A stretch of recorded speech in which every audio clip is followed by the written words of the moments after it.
companheiros que nos acompanham através da internet.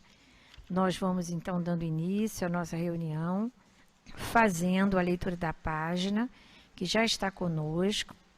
É uma página que foi retirada do livro Filosofia da Mediunidade, volume 1, Fonte Viva, psicografia João Nunes Maia, e o espírito comunicante é Miramês. O título da nossa página é Sistemas. E nos diz assim o espírito Miramês: para se firmar em suas bases, a doutrina espírita dependia de certo tempo, porque toda ciência ou filosofia e até a religião busca apoiar-se em uma realidade que se chama espaço. Ela testemunhou os embates, sofrendo todos os tipos de raciocínio humano, perseguições e calúnias, sobrevivendo. Se está aprovada, é porque tem significativa mensagem às criaturas. A doutrina dos espíritos não escapou de lutas renhidas para que se mostrasse como verdade. Todos os sistemas religiosos e filosóficos, e mesmo a própria ciência, passaram por esses caminhos. O cristianismo nascente foi o que sofreu mais por trazer ao mundo uma verdade mais acentuada, sendo que o guia espiritual do planeta, que o estava comandando em pessoa, desceu das alturas, pisou na terra selvagem, entre os homens não menos brutos, para dar seu testemunho da força e de amor. Quando os próprios espíritas não se entendiam entre si, os adversários, que eram muitos, julgaram encontrar uma arma poderosa para destruir a nova filosofia espiritualista. Porém, enganaram-se, porque a doutrina não era dos homens, mas alicerçava-se no próprio cristianismo, tendo no Evangelho sua fonte de vida. Entretanto, a tática de dizer que os espíritas discordam entre si, usada pelos velhos contraditores, não vingou. Porque em todas as religiões, e entre os que combatem o espiritismo, a discórdia também impera entre seus dirigentes. Ainda nos dias atuais, infelizmente, alguns espíritas não se entendem entre si, alimentando o separatismo por tolas vaidades, por egoísmo e até por orgulho de falar ou ter algum dom aflorado, não desejando que os outros o tenham igualmente. Não podemos esquecer o dito do Evangelho, que afirma que haveria um tempo onde seria observado um só rebanho e um só pastor. Ainda tenho outras ovelhas, não deste aprisco. A mim me convém conduzi-las. Elas ouvirão a minha voz. Então haverá um só rebanho e um só pastor. Está na anotação de João, capítulo 10, versículo 16. Entretanto, para que cheguemos lá, temos de passar por vários sistemas de vida, muitas reformas de sentimentos e muitas mudanças de comportamento. Os médiuns verdadeiros, aqueles que têm em Jesus a estrela guia, deverão cooperar para essa união de todas as religiões do mundo, de todas as filosofias da terra e de todas as ciências das nações, porque o sistema de vida será unificado no amor.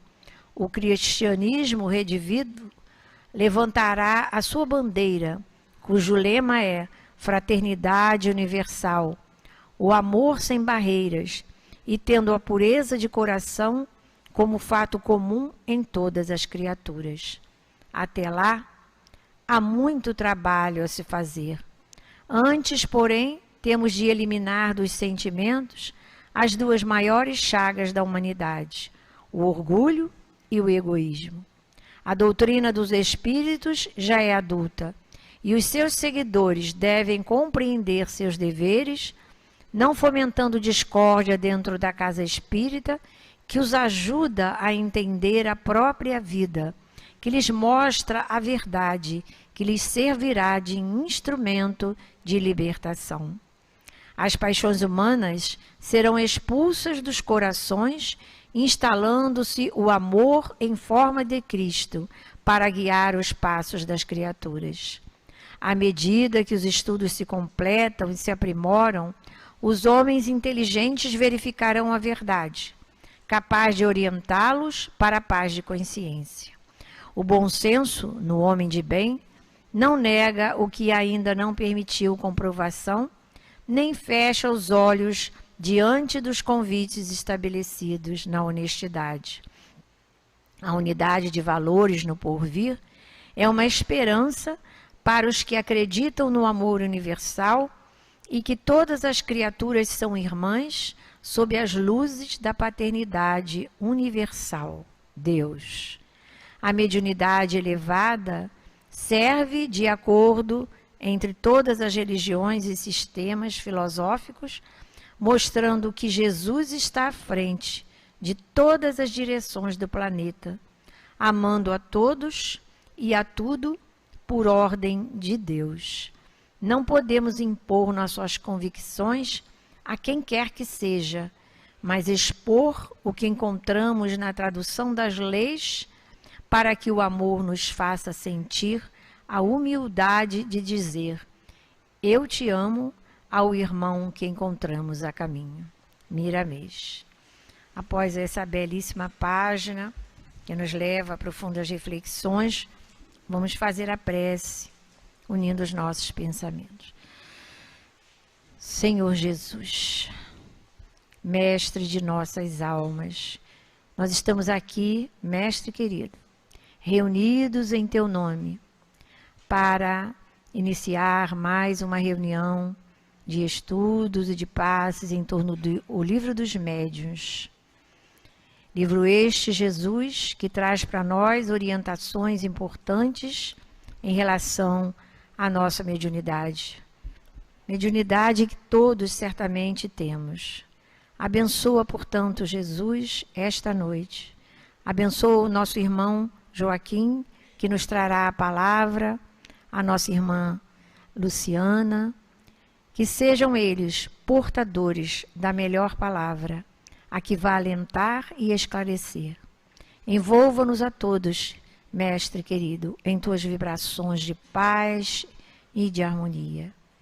E que seja então em teu nome, em nome de Deus e em nome dos amigos espirituais aqui presentes, que possamos considerar iniciada a nossa reunião de estudos e passes da noite de hoje. Que assim seja.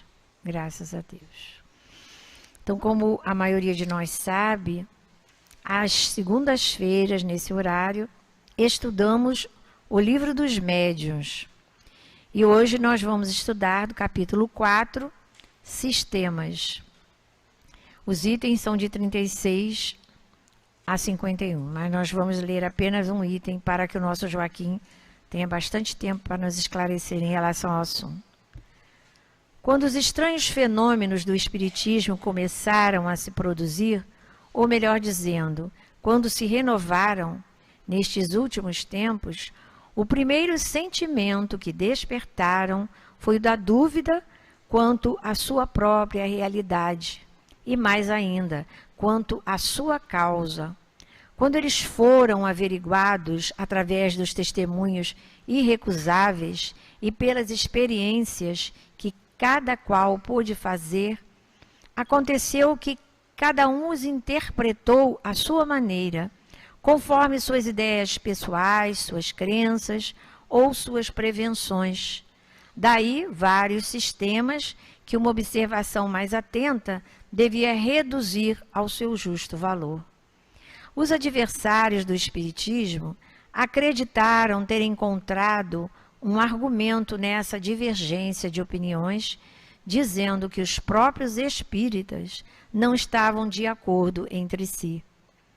Uma razão bem pobre se reflete que os passos de qualquer ciência nascente são necessariamente incertos até que o tempo tenha permitido reunir e coordenar os fatos que possam ajustar a opinião. À medida que os fatos se completam e são melhor observados, as ideias prematuras se apagam e a unidade se estabelece, pelo menos com relação aos pontos fundamentais, senão a todos os detalhes. Foi o que ocorreu com o Espiritismo. Ele não podia escapar à lei comum e devia mesmo, pela sua natureza, prestar-se, mais do que qualquer outra coisa, à diversidade das interpretações. Pode-se até dizer que, a este respeito, ele foi mais rápido do que outras ciências, suas irmãs mais velhas. A medicina, por exemplo, que ainda divide os maiores sábios. Então, nós vamos interromper a leitura, pedimos a Deus que abençoe o nosso querido Joaquim e vamos envolvê-lo com as nossas vibrações de apoio, de carinho, para que tenhamos uma noite de realizações espirituais.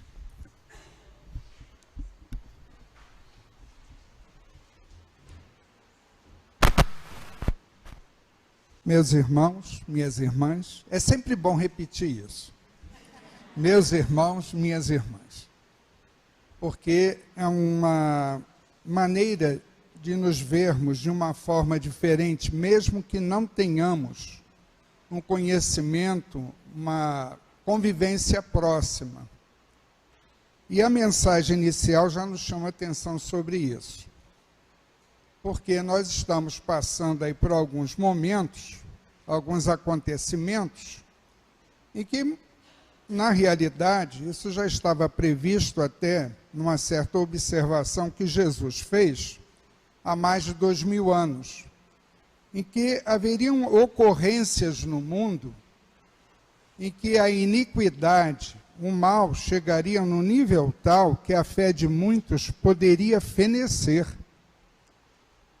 E nós estamos observando que, se não tivermos uma fé alicerçada em bases firmes, nós, de fato, poderemos até descrer da existência de Deus, da sua misericórdia, da sua bondade e da sua justiça plena. Por isso que temos que estar sempre reforçando em nossas almas o sistema da crença. Não da crença cega, absoluta, não, mas da crença racional. Porque a doutrina espírita nos pede isso. E nós que falamos aqui à tribuna, que fazemos os nossos comentários, nós estamos aqui fazendo um trabalho de divulgação. E aqueles que escutam têm um trabalho de refletir. E se interessarem em prosseguir com a busca do conhecimento, as casas espíritas oferecem cursos que propicia um aprofundamento dos estudos em torno das obras de Kardec. E hoje à noite, nós temos aqui as colocações feitas por Allan Kardec na segunda parte do século XIX, em relação aos sistemas que surgiram e que tentaram explicar os fenômenos de efeitos físicos ou os fenômenos de efeitos intelectuais. Eu, particularmente, não nasci espírita, não nasci em berço espírita. E por força da religião que meus pais adotavam, eu não gostava de espiritismo. Porque o discurso que eu via nos cultos era de uma perseguição muito grande a todo o fenômeno espírita, a doutrina espírita, a Umbanda e o Candomblé. Então havia muita nessa época, porque eu também já fui criança há bastante tempo atrás. Então íamos frequentar lá os cultos, assistíamos aquelas observações todas, e minha mãe para ter um pouco sossego e tirar férias de mim, me despachava para passar uns 30 dias de férias escolares com meus avós. E minha avó era médium, era um médium assim espontâneo, natural. Embora sendo portuguesa, tendo toda uma origem católica, mas recebia um caboclo. Eu não sei como, mas recebia, sendo portuguesa. E eu cansei, eu vi muitas vezes as manifestações. Tinha 7 anos, isso até os 10, 11 anos. Eu tive a oportunidade de ver uma senhora com manifestação mediúnica, atendendo os mais diversos casos de perturbação, em que as pessoas da região sabiam que a minha avó era uma pessoa assim muito caridosa, porque além de tudo ela foi parteira. Fazia os partos da região, porque não havia hospital próximo nessa região na época. Então eu vi muitas vezes pessoas chegarem amarradas, ela incorporada a mandar desamarrar, botar o pé em cima da pessoa e a pessoa ficava quietinha lá no chão. Eu não entendi absolutamente nada daquilo. Porque a minha noção em relação àquilo era diferente. A minha interpretação daqueles momentos, daquelas situações, era bem diferente, ainda mais que era uma criança. Então, a única coisa que eu tinha é aquelas orientações dos cultos que eu assistia e as recomendações de não se envolver com essas coisas. E batia-se muito nessa tecla. Não se envolvam, porque isso é coisa do diabo, do demônio. Vocês vão ficar loucos, vão ficar perturbados, não se envolvam com essas coisas. Mas a gente cresce. Podemos ter um berço, podemos ter certas orientações que foram dadas com a melhor boa-fé possível e dentro da capacidade de educar daquelas pessoas que me criaram. Isso temos que levar em consideração também. Mas você cresce, e crescendo começam a surgir determinadas sensações e manifestações que começam a te fazer querer entender e buscar orientações que te possam ajudar. Quem já passou por isso, e aqueles que chegam às vezes à casa espírita, não é que a casa espírita tenha solução para tudo. Nem a doutrina espírita se presta a afirmar que tem solução para tudo. Existem situações que não são de ordem mediúnica, não está ligado à mediunidade, sim a outros problemas, até de ordem de saúde. Mas, de qualquer maneira, aqueles que passam pelos corredores dos consultórios médicos e não encontram uma resposta, acabam buscando alguma coisa, ou vão numa religião, ou vão buscar uma filosofia de vida, ou vão buscar algo que possa dar uma orientação e de aquietar o coração para que possa lidar melhor com aquilo que ele sente e registra nos caminhos da vida. Mas chega o momento em que você tem que dar o braço a torcer. Então não adianta você ficar brigando com determinadas condições que fazem parte da tua programação reencarnatória, ficar querendo evitar aquele momento em que você terá que assumir um compromisso com um determinado trabalho, que pode ser em outras religiões também, que nem todo mundo reencarna para ser médium em centro espírita. Nós temos mediunidade presente em outros ambientes religiosos. E isso está provado, nós vemos aí no dia a dia. Mas a época de Kardec, quando esses fenômenos, principalmente de efeitos físicos, começaram a ocorrer, as chamadas mesas girantes, Kardec diz ali no texto que despertaram, o sentimento que primeiro despertou foi a dúvida. Afinal de contas, se eu tenho uma religião, se eu tenho uma crença, se eu tenho, ou sou materialista, não acredito em nada, Ao observar uma mesa sair de um lugar para o outro, sozinha, levitar, levantar, flutuar, fazer movimentos giratórios, sem que as pessoas a toquem, sem que um ser humano a movimente, qual será a minha interpretação diante disso que eu estou observando?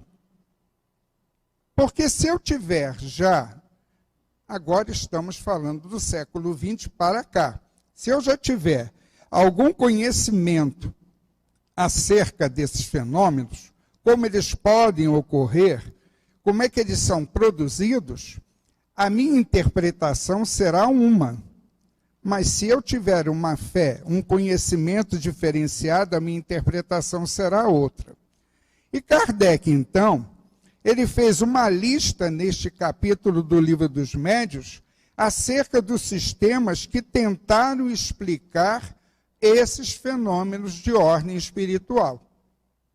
Por isso que nós temos aqui uma série de sistemas, são vários sistemas. E ele começa, nesses itens 37 a 41, nos explicando que os fenômenos espíritas são de duas espécies, os efeitos físicos e os efeitos inteligentes. Os físicos já explicamos, que é a manifestação física que se traduz por efeitos sensíveis, como os ruídos, as pancadas, o movimento, a deslocação de corpos sólidos, as chamadas mesas girantes, o transporte de objetos, os sons, pancadas que às vezes se ouve dentro do ambiente doméstico. Mas o próprio Allan Kardec, nós vamos ter um capítulo mais à frente, que ele vai explicar sobre essas manifestações de efeitos físicos, que precisamos ter muito cuidado ao ouvir sons, ao ouvir pancadas e ruídos dentro de casa. Antes de achar que é espírito que está provocando isso, ele recomenda se não é um fenômeno natural. Isso nós vamos ver no capítulo adequado. Que ele vai nos chamar a atenção que primeiro precisamos observar, antes de acharmos que é um fenômeno produzido por espíritos ou por desencarnados, e acharmos que a nossa casa está assombrada. Porque já tivemos aqui algumas pessoas vindo à casa, desses anos todos que aqui estamos, pessoas que chegavam muito preocupadas com situações que estavam ocorrendo dentro de casa. Houve até um casal que chegou aqui dizendo que estava tendo muito prejuízo. Eu conheci já um outro casal, onde eu moro, muito próximo de onde eu moro, eles eram católicos, e dentro da casa deles havia a impressão, não ocorria efetivamente o fenômeno, mas eles tinham, quando iam dormir, apagando as luzes da casa, a impressão que se tinha é que os armários da cozinha desabavam no chão. E havia aquele estrondo do armário caindo e das coisas se quebrando. Quando chegavam na cozinha não tinha nada. Tudo estava no seu devido lugar. Já no outro casal a coisa era diferente. Porque a senhora estava reclamando que... Como é que é o nome daquilo que põe enfeite em instante? Não é livro não, porque livro não é para enfeitar, é para ler, tá? E nem pegar poeira, né? Bibelôs, né? Bibelôs, que é uma palavra francesa, né? Os bibelôs, os enfeites. E ela dizia que havia momentos, quando todos estavam dentro de casa, que aqueles objetos voavam das estantes e iam se espatifar na parede. E houve um caso uma vez que a própria televisão se levantou, foi erguida e jogaram em cima da mesa. Eles então queriam que a gente aqui, o centro, desse um jeito. Vocês têm que dar um jeito nisso. Bom, não é na minha casa, é na sua. Vamos primeiro conversar para ver o que está acontecendo.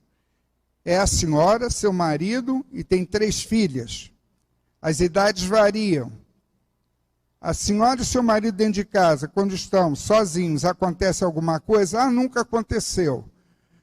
A sua filha mais velha é a primeira a chegar? Chega. Acontece alguma coisa? Não. A do meio, chega. Acontece alguma coisa? Não. Ah, chegou a mais jovem? Sim. Então, quando a sua filha mais jovem chega em casa, as coisas começam a acontecer. Então, nós começamos a perceber aí o quê? Que se ela, a mais jovem, não está em casa, então você vai fazendo uma dedução. Mas isso porque os que assistem às palestras numa casa espírita e os que falam sobre espiritismo fazem esse tipo de reconhecimento, porque já tem um conhecimento de base. Já estudaram a doutrina, os livros que formam a base do espiritismo. Então nós entendemos, nesse caso, porque temos conhecimento prévio, que esta jovem provavelmente é portadora de uma faculdade mediúnica que está possibilitando os espíritos agirem dessa forma. E não deve ser bons espíritos, porque está quebrando a coisa, dando prejuízo, não pode ser muito bonzinho um espírito que faz uma coisa dessa. Falamos então, traga essa jovem para aqui para o centro, vamos colocá-la para tomar um espaço, fazer o tratamento, assistir reunião. Ah, isso vai ser muito difícil, porque ela é avessa à religião. Aí eu falei, olha, aí a coisa vai ficar mais complicada. Porque se ela não quer vir, se ela não se vê com um foco iniciador desse processo na sua casa, vocês podem frequentar. Mas seria interessante que ela viesse, que ela participasse, que ela entrasse dentro de um movimento aqui de estudo, até para se esclarecer e aprender a se defender dessas presenças espirituais. Mas isso não foi possível. E eu não sei se os fenômenos continuam acontecendo na casa desse casal.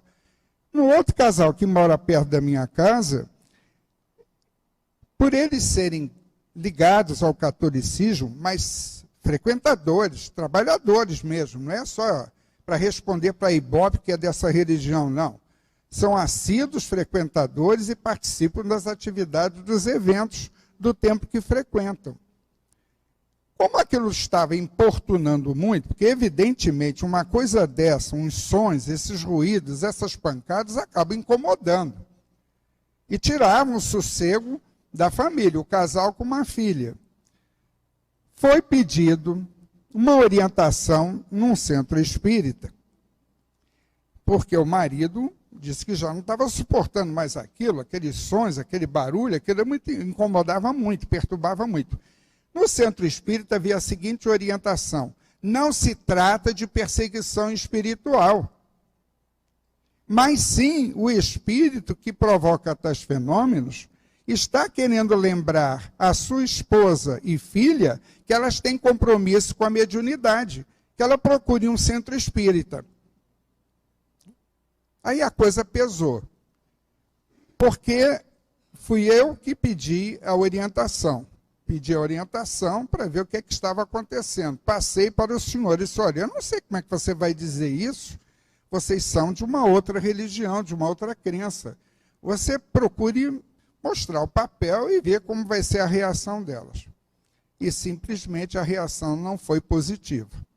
E disse a senhora, a mãe, falou o seguinte, olha, este barulho infernal pode continuar até o fim dos meus dias, mas eu não largo a minha religião, não quero saber dessas coisas e não vou a centro nenhum.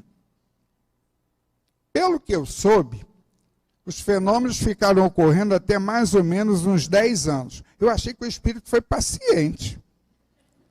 Né? Foi paciente mesmo, ainda ficou 10 anos provocando uma situação que era aparente, era uma aparência de queda de um armário, das luzes acendendo, apagando, e outros ruídos que ocorriam. Ficou 10 anos tentando convencê-las, e elas não cederam.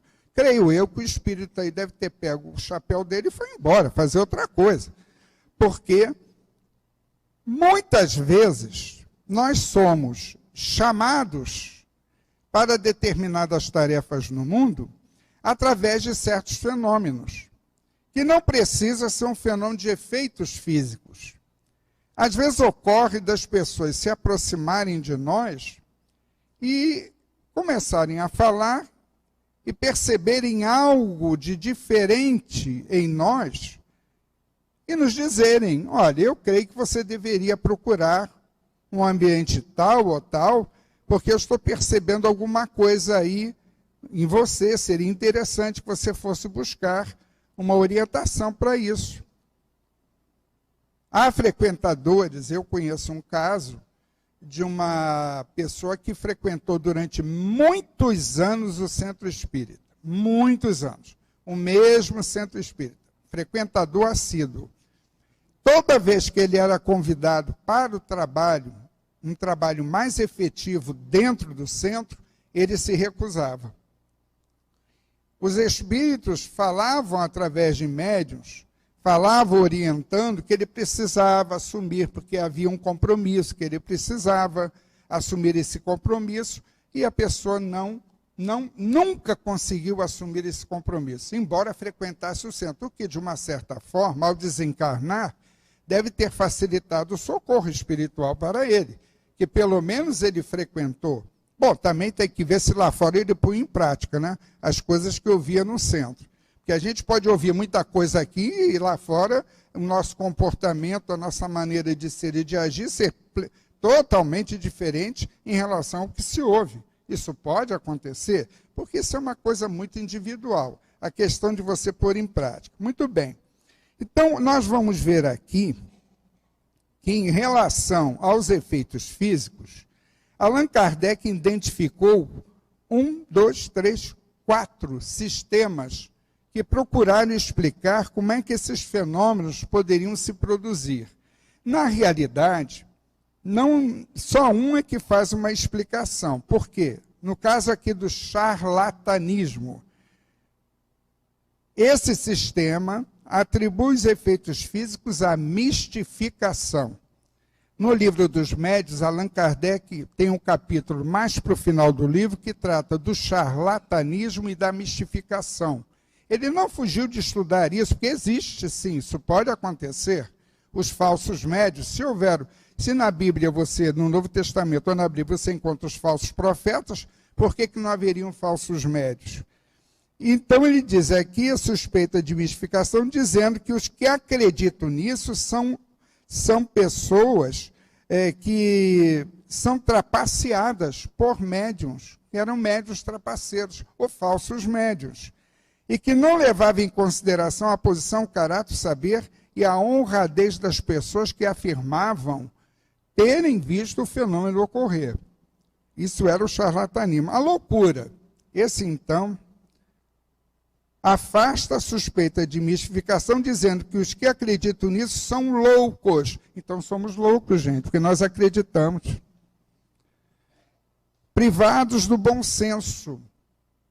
Eu, quando comecei, aos 18 anos, aí tive que me aproximar do espiritismo, não teve jeito mesmo. Vim para o espiritismo por necessidade mesmo, devido à mediunidade. Houve um problema muito sério a nível de núcleo familiar. Porque quando afirmei que eu estava me afastando de uma religião X para ir para o espiritismo e passaria a estudar espiritismo e frequentar centro espírita, uma parte do meu núcleo familiar, que é bem grande, por sinal, simplesmente passou de me receber. Porque diziam, isso eu falo de público, não há problema nenhum, embora hoje estamos nos dando maravilhosamente bem. Isso foi no início mesmo, porque a maioria ou era protestante ou era católica. E disseram uma coisa, olha, você está se metendo com as coisas do demônio. Você tem que se desligar disso, se afastar disso, o berço não é esse. Como é que você vai se embrenhar por um caminho desse? E eu disse, por necessidade espiritual. Por necessidade espiritual. Porque não há tratamento médico que dê jeito nas coisas que eu sinto e resisto. Então eu preciso algo que me dê uma sustentação, porque senão, de fato, acabarei enlouquecendo aí nos caminhos da vida. Passou um tempo mais ou menos longo em que as pessoas ficaram muito refratárias, preocupadas e fazendo pressão em cima de meu pai e da minha mãe para que eu desse um jeito. Isso já era caso de psiquiatria. Então, já estava sendo considerado como alguém louco, que estava visivelmente perturbado. Desculpe eu falar disso de público, porque a gente pensa que hoje em dia ainda não há quem ache isso. Mas ainda tem. Pessoas que, quando você vem... Eu conheço uma cidade pequena aqui do estado do Rio, onde os centros espíritas lá são pequenos, né? Não são grandes centros espíritas, são núcleos pequenos, mas de trabalhadores muito sinceros e dedicados. Mas que as pessoas que frequentam o centro saem na hora do Jornal Nacional da Novela, porque as pessoas estão tão ocupadas na televisão que não vão ver elas indo para o centro. Isso há 5, 6 anos atrás. A gente vive aqui no Rio de Janeiro, acha que todo lugar é assim. E nós temos essa liberdade de culto, não há problema que ninguém vai ficar observando ou falando ou criticando. Mas, no entanto, ainda há regiões que as pessoas que para frequentar um local, um centro espírita, como o nosso, em escala menor, passam por essa dificuldade, ou tem que ter assim uma energia íntima, uma convicção firme de que aquilo é o necessário para ela, e não se deixar abater pelo julgamento, pela crítica dos outros. O sistema da loucura, então, dizia que aqueles que acreditavam nos fenômenos de ordem espiritual, o espírita, os fenômenos de efeitos físicos, eram privados do bom senso. Alucinação, outro. Atribui esses fenômenos à ilusão dos sentidos. O observador estaria de muito boa fé, acreditando ver o que não vê. Quer dizer, numa reunião de 15, 20, 30 pessoas, a mesa se movimenta para lá e para cá, gira, bate um dos pés, faz-se perguntas, em pensamento ou verbal, ou oral, as pancadas vão respondendo com sim, não, e isso tudo é ilusão dos sentidos? Eu, particularmente, quando assisti antes de vir para o Leon Denis, fiz parte de um grupo de espíritas que se dedicavam muito à experimentação. Então, eu tive a oportunidade de ver esses fenômenos de ruídos, sons, voz direta, materialização. Eu cheguei a assistir mais de uma ocorrer. E, sinceramente, dizer que isso é fruto de ilusão, da audição e da visão, é algo que não é possível, porque, inclusive, as materializações nos tocavam. E você sentia a pressão de dedos, para depois aquilo se desfazer no canto da sala, diante de 30 pessoas olhando. Isso não pode ser fruto de ilusão. Ou um delírio, não pode ser fruto de imaginação. Porque você tinha um contato visual, tinha audição, pela voz que se ouvia, e ainda tinha o próprio espírito tocando em você, sentindo a pressão de dedos. E, posteriormente, aquilo tudo se desfazia, porque era uma aparição momentânea, uma materialização com um tempo determinado para durar. Dizer que isso é fruto de alucinação não é possível. E mesmo porque, ao tempo de Kardec e posteriormente, vários cientistas pesquisaram as materializações, e o William Crookes foi um deles, em que via a médium lá deitada, o espírito materializado e tendo toda a aparência de um corpo igual ao nosso. Isso é um cientista, pesquisando um cientista considerado à sua época um dos grandes cientistas da época, William Crookes. Então a gente fica pensando por que a pessoa achava que tudo era fruto de alucinação. Nós sabemos que há pessoas alucinadas, há pessoas com excesso de imaginação, e evidentemente o que aprendemos em doutrina espírita é que quando você tem um contato com um espírito, ou uma comunicação através do médium, o que é que Kardec nos aconselha? Reflita, analise a comunicação, não se deixe empolgar pela comunicação, e nem pelo nome que às vezes vem assinando a psicografia, por exemplo. analise o que está escrito, porque isso é que é o mais importante. Tanto que nós temos o trabalho de orientação psicográfico na casa. E, evidentemente, se você recebe algo que não entende, você tem o pleno direito de retornar, anexar o papel e dizer, não entendi o que o Espírito quis dizer. O Espírito vai ter que dar uma explicação melhorada para que você compreenda o que ele quis passar em termos de orientação para você. Mas Kardec nos recomenda, use o bom senso, reflita, analise. Não se empolgue. Ah, foi fulano de tal que deu uma comunicação. Ótimo. Mas o que ele disse? O que ele falou? Está correto dentro da doutrina, dentro do Espiritismo? Está certo? Está de acordo com o Evangelho de Jesus? Ótimo, então tudo bem. Essa comunicação é válida. Bom, e a última, dentro desse conceito, é uma explicação muito interessante, foi até um médico que fez esse sistema aqui, o chamado músculo estalante, que é a causa das pancadas e dos diversos sons nas contrações voluntárias ou involuntárias do tendão do músculo curto perôneo, que fica aqui. Como é que se fala? Atualmente mudou, os nomes mudaram, a nomenclatura é outra. Mas vamos falar da batata da perna? Pronto. Aí todo mundo entende que é da nossa época, é do nosso tempo. Mas tem outro nome agora. Mas o curto perôneo fica aqui por trás. Então imagine você possuidor de um curto perôneo que emite sons de tiros, de tambor, de valsas. Meu Deus, monta um circo que tu vai ficar rico. Porque imagina aqui de trás da batata da perna os sons repercutirem nas paredes, por exemplo, no teto, no chão. Isso foi um médico, à época de Kardec, que idealizou.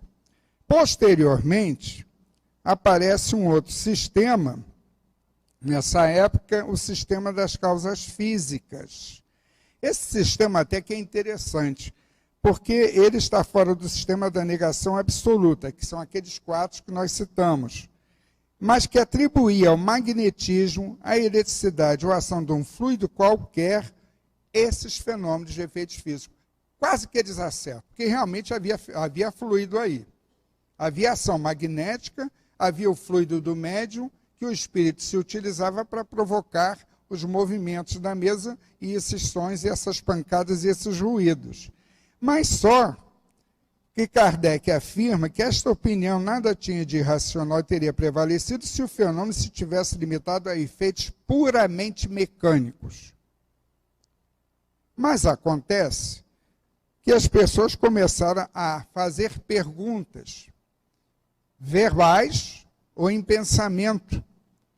E a mesa que girava, batendo nos pés, ia dando uma resposta, um número de pancadas para o sim, para o não, e posteriormente as pancadas iam de acordo com o alfabeto.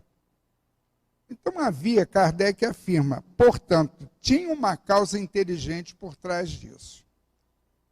Então nós começamos a sair da negação absoluta. Esse sistema admite que deveria ser uma ação do magnetismo, da eletricidade ou um fluido qualquer. Já emitia alguma coisa fora, não negava que alguma coisa deveria favorecer para que esses fenômenos ocorressem e acontecessem.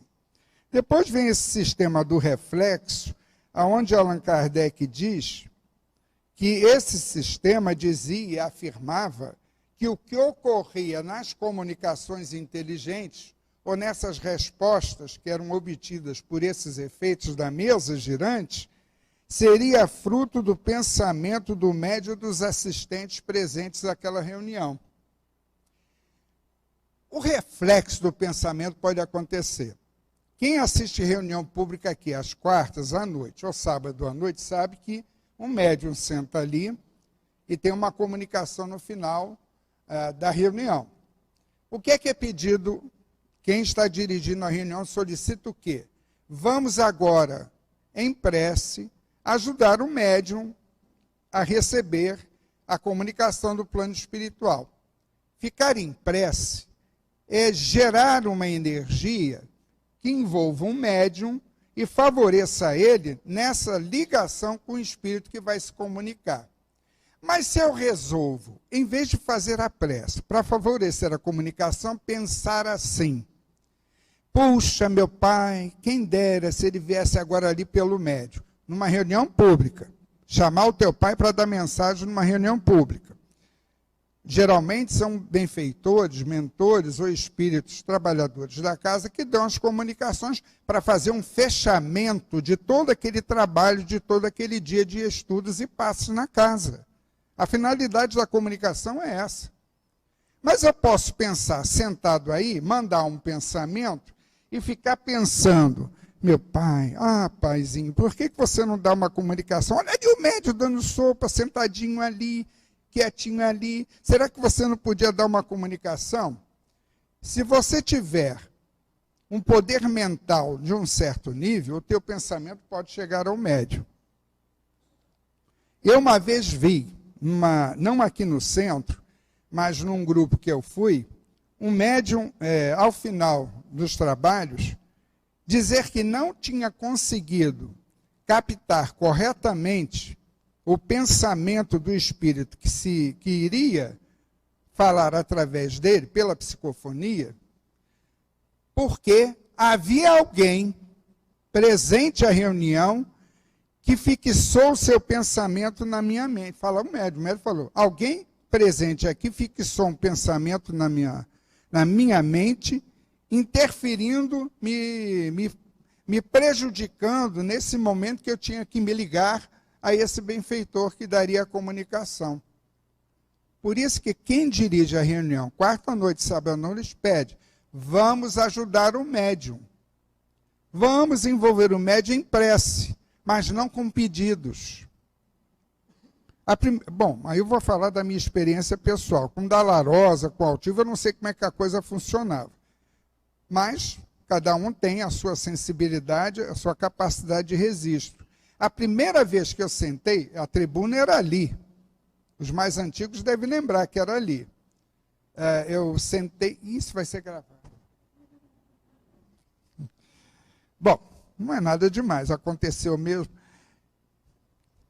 O Altivo estava ausente da casa por um compromisso familiar. Mas eu não sabia que era para dar comunicação. Então sentei lá, que eu pensei que era para encher a cadeira vazia. Sentei lá na cadeira e fiquei olhando para a reunião, para as pessoas, né? Olhando, prestando atenção em quem falava e tudo. Aí daqui a pouquinho, vai chegando ao final da palestra, eu fiquei pensando assim: meu Deus, cadê o Altivo que não chega? Cadê o Altivo? Eu estou preocupado. Eu escrevi um bilhete num papelzinho para a Cidinha, que dirigia, que agora está no plano espiritual, sabe que eu não estou mentindo. Se ela estiver escutando, sabe que é verdade.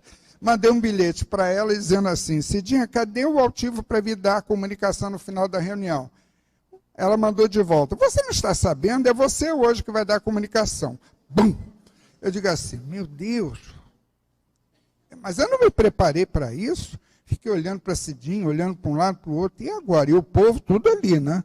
Fica todo mundo assim em cima, já esperando o que vem. Olha, eu fechei os olhos. Eu me senti na beira da praia, com aquelas ondas vindo em cima de mim, quebrando em cima de mim. Eu digo assim: essa comunicação não vai sair. Não vai ser possível. Mas eram muitos pensamentos, era muita coisa, de gente com dor, com saudade, com isso, com aquilo. Quem me salvou foi uma senhora que me apareceu na minha frente, que não era encarnada, mostrou para mim, abriu um livro, e eu olhei para o livro. Quando eu olhei para o livro, eu sumi. E até hoje eu não sei o que aconteceu. Particularmente, eu não sei o que aconteceu. Ela me salvou. E eu digo assim: que coisa interessante. Como é que a gente não percebe, como é que o nosso pensamento é um reflexo que pode refletir na mente do outro? O quanto nós podemos sugestionar os outros, para o bem ou para o mal. O pensamento, ele tem força, tem vida, e a gente precisa ter muito cuidado com o que pensa e emite sobre os outros. Mas há um outro sistema aqui, que é o sistema da alma coletiva, que é uma variante do reflexo. Só que aqui é só a alma do médium que se manifesta, porém ela se identifica com de vários outros vivos presentes ou ausentes. No reflexo, é sempre a reação do pensamento do médium ou dos assistentes. Na alma coletiva, seria o médium sentindo, se identificando com o pensamento dos encarnados presentes ou ausentes. Nunca é desencarnado. Vocês perceberam nos dois reflexos da alma coletiva, não são desencarnados se manifestando. Seria apenas o médium um condutor, ou o fenômeno ocorreria por ação do pensamento dos encarnados ali presente à reunião. Depois vem o sonambúlico, que admite que as comunicações inteligentes têm na origem na alma do médium, quer dizer, ele entra tem uma crise de sonambulismo e a própria alma do médium se manifesta. Isso pode acontecer? Pode. É um fenômeno anímico. A própria alma, a crise sonambúlica, ele passa a agir. Eu fui sonambúlico até os meus 9, 10 anos de idade. Graças a Deus isso parou. Parou nessa faixa de idade. Mas quem tem filhos, ou já teve esse processo, sabe que às vezes a criança sai andando, falando, fazendo as coisas, porque é o próprio espírito agindo através do seu corpo adormecido. Ele é o condutor desse corpo.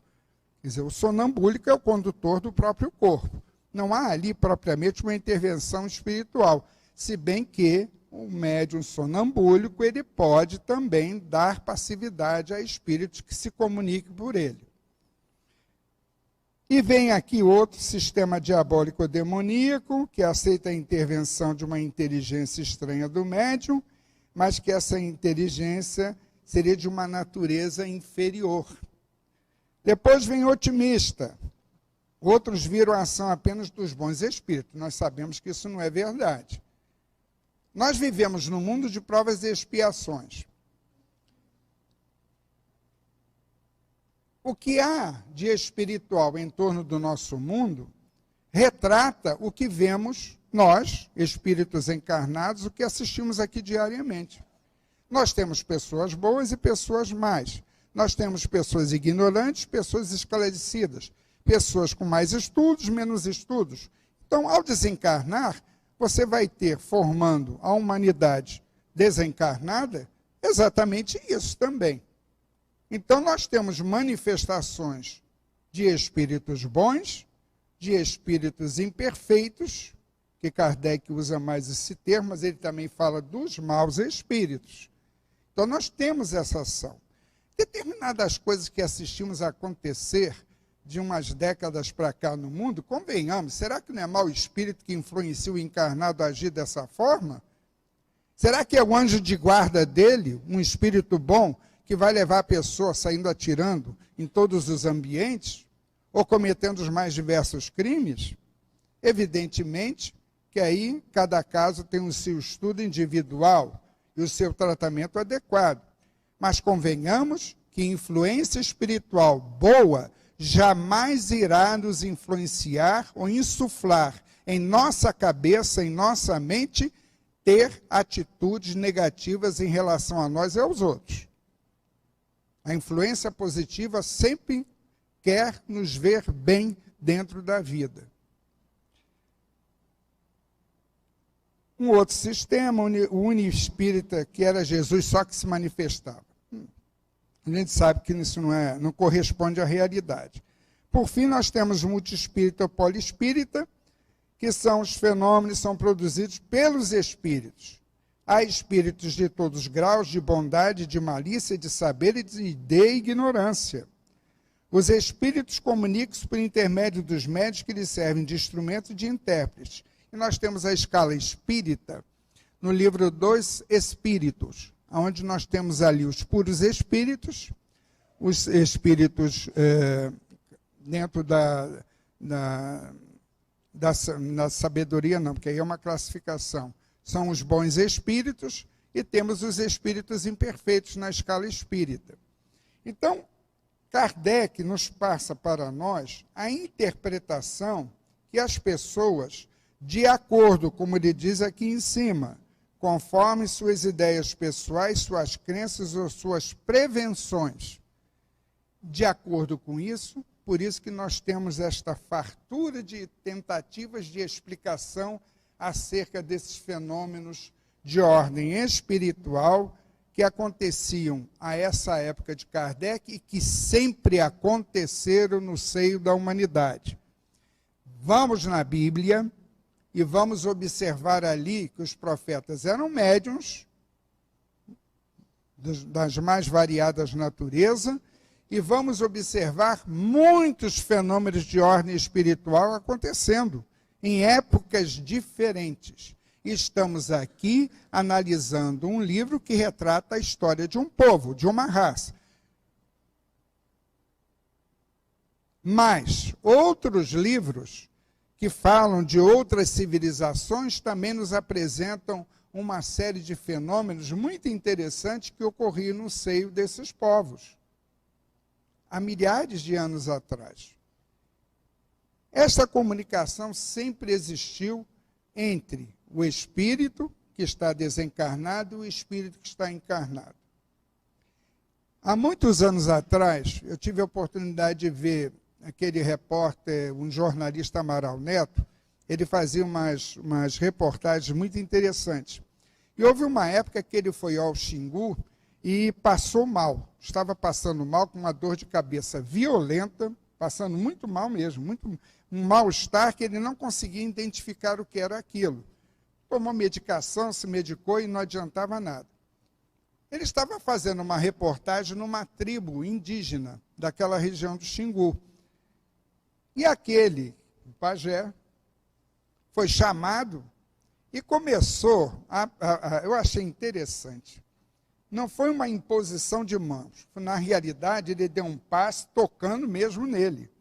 E passava a mão e jogava não sei o que fora. Passava a mão, jogava não sei o que fora. Alguma coisa ele estava tirando, porque ele fazia o gesto de tirar para jogar fora. Ele fazia esse gesto. Isso apareceu na reportagem, foi filmado. Isso já tem décadas. Depois fez um movimento aqui na frente, eu digo assim, esse pajé sabe das coisas. Porque ele está dando um passe. É um passe que ele está fazendo.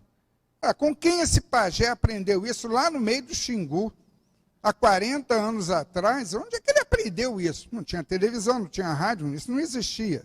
Hoje os índios já se modernizaram mais.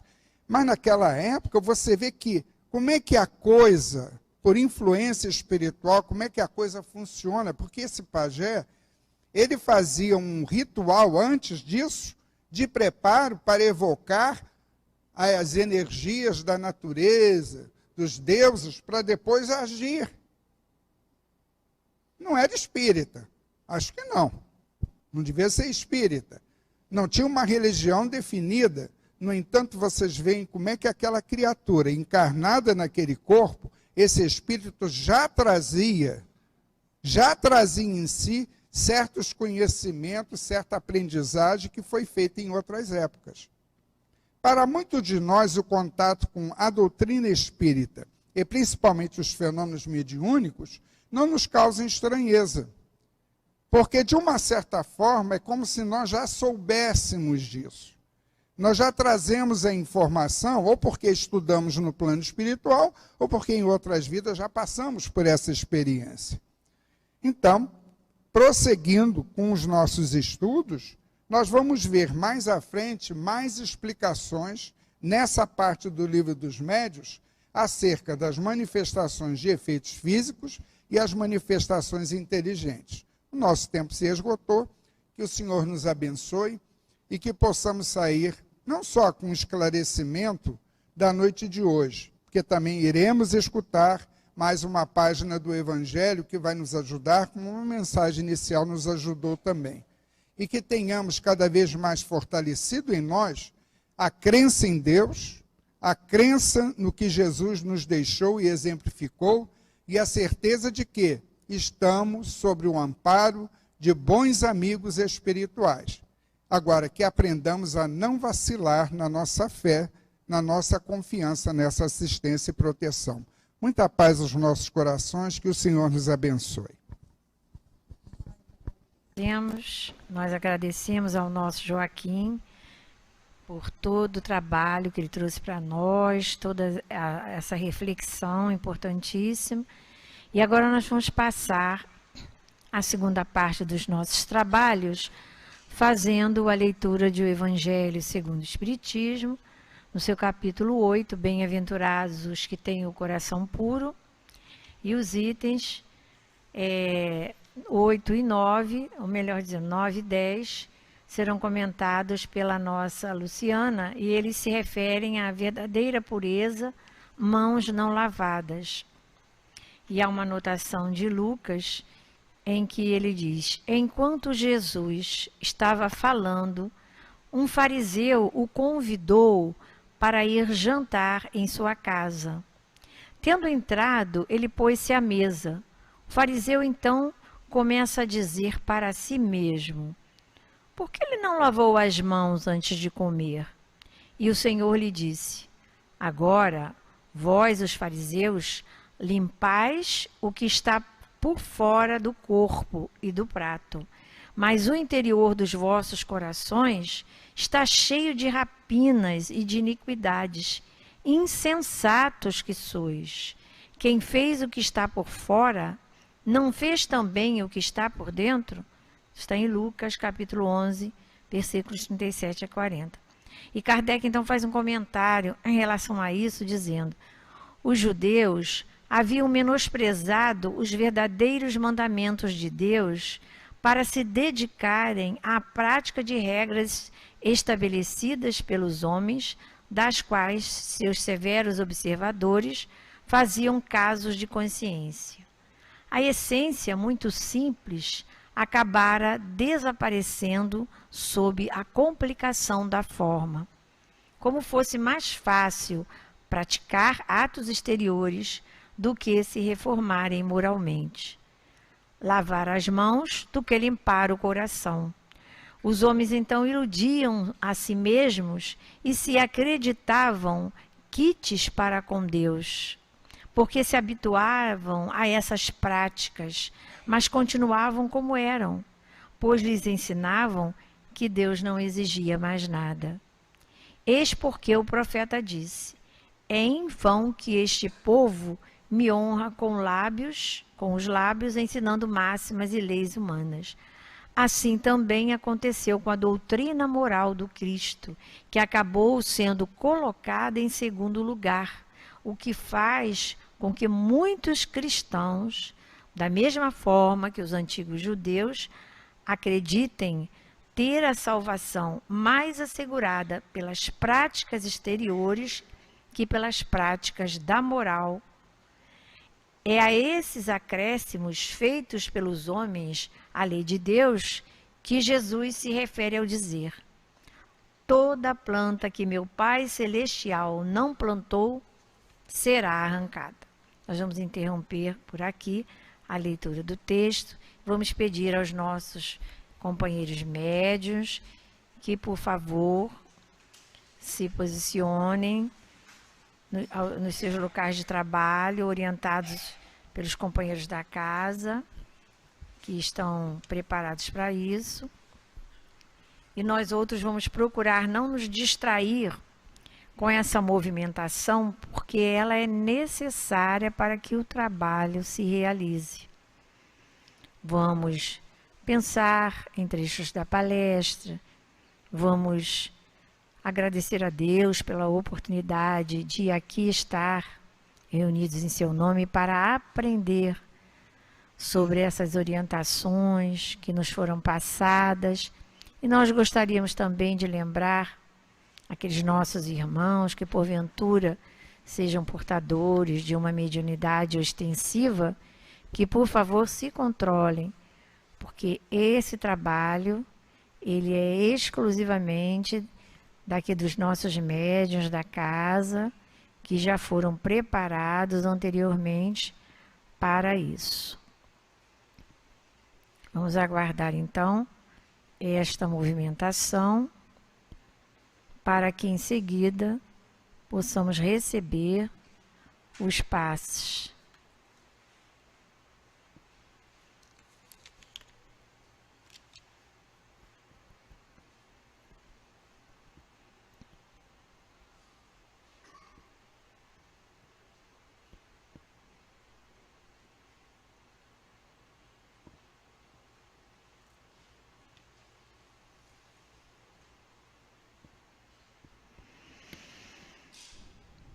Graças a Deus, Senhor. Senhor Jesus, nós estamos neste instante agradecidos ao Teu coração por aqui estarmos. E neste momento, Jesus, em que vamos receber os passes, as energias que certamente nos ajudarão na recomposição das nossas forças físicas e espirituais. Neste momento, Senhor, nós te pedimos que nos ajude para que façamos jus a estas bênçãos, Senhor. Façamos jus a esta oportunidade e realmente aproveitemos para nos ligar ao Teu coração generoso, de mestre, de amigo, de irmão maior, a fim de que possamos realmente nos tornar melhores, nos esforçar mais para seguir os Teus ensinamentos, para seguir as Tuas orientações valiosíssimas e, consequentemente, sermos mais felizes. Abençoa, Jesus, a este momento, que é o momento do passe, e que seja então em Teu nome, em nome de Deus e em nome dos amigos espirituais aqui presentes, que possamos considerar iniciado o trabalho de passes. Que assim seja. Graças a Deus.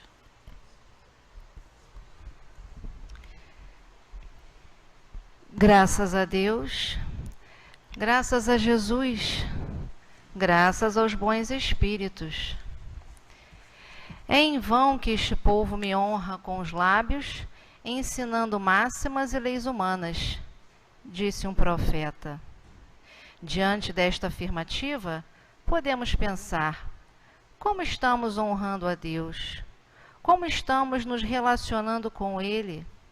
Através de atos exteriores, aparência impecável, ou através da nossa reforma moral? E o nosso coração? Como está? O que o Pai espera de nós, seus filhos? Jesus, nosso guia bondoso, já nos deu uma dica de como devemos nos relacionar com Ele.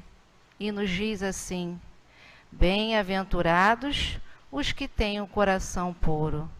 Isto é, bem-aventurado aquele que tem paz na alma, porque compreende, pacifica, porque perdoa, porque tolera.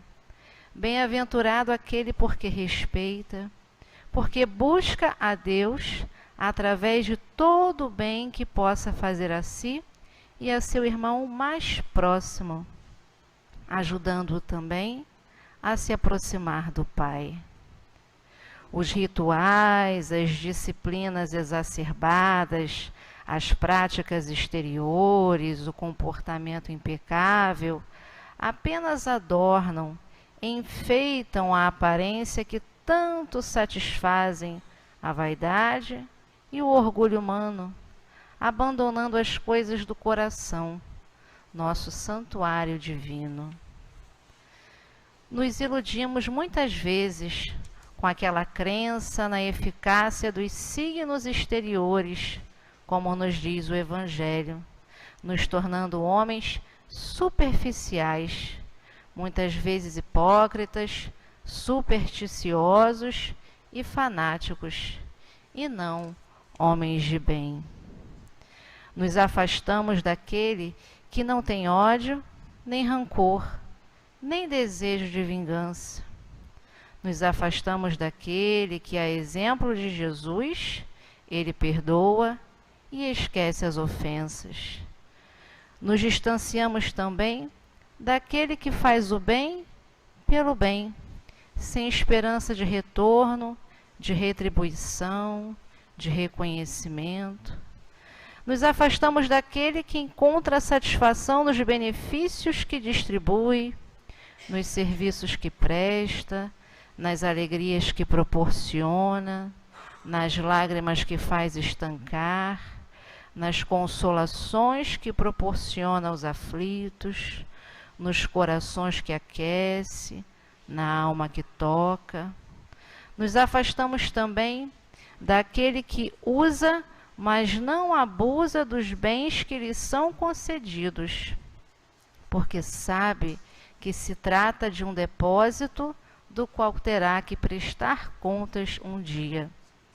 Enfim, nos distanciamos muito daquele que estuda as suas próprias imperfeições e trabalha incessantemente para combatê-las. Porém, se fizermos uma autoanálise como a doutrina espírita nos propõe, uma autorreflexão, pensamento, estudo, chegaremos à conclusão que a nossa alma está com sede, muita sede, sede deste homem de bem. Vamos pensar, vamos refletir, vamos nos melhorar. Afinal, aquele que respeita nos seus semelhantes todos os direitos que as leis da natureza lhes concede, como desejaria que os seus fossem respeitados, é bem-aventurado, porque este está simplesmente cheio de luz, cheio de paz, pleno de Deus. Que possamos, irmãos queridos, cada vez mais nos identificar com as bem-aventuranças ensinadas por Jesus, o nosso mestre, o nosso irmão mais velho, o nosso guia amigo. Ter antes de tudo a pureza de coração, a pureza da alma, que cuida, que consola, que acarinha, que ajuda, que compartilha, que motiva, que orienta, que ama, que serve, que perdoa, que alimenta, Senhor.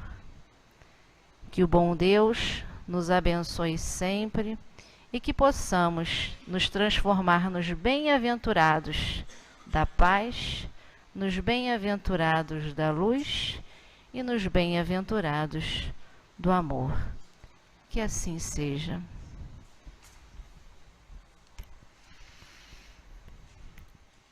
Senhor Jesus, Tu que nos dissestes: vinde a mim, todos vós que estáis aflitos e sobrecarregados, que eu vos aliviarei. Tu que és, Mestre querido, o bom pastor, ajuda-nos, porque com certeza queremos, desejamos fazer o bem, desejamos ser bons, desejamos a cada dia nos tornar criaturas melhores, renovadas, sim, à luz do Teu Evangelho, à luz desta doutrina que estamos conhecendo, que já conhecemos. Por isso, Jesus, nós te pedimos mais uma vez que Tu permitas que cada vez mais nos aproximemos de Ti. E com certeza essa aproximação depende de nós, mas nós Te pedimos insistentemente: sê conosco, Jesus, para que nós realmente possamos ser mais felizes, que é o que desejamos, mais equilibrados, possamos caminhar com mais segurança, com mais firmeza, com mais força, com mais fé. E assim, Mestre querido, que seja em Teu nome, em nome de Deus, em nome dos amigos espirituais aqui presentes, que possamos considerar encerrada a nossa reunião de estudos e passes da noite de hoje. Que assim seja. Graças a Deus. Boa noite a todos. Vão em paz.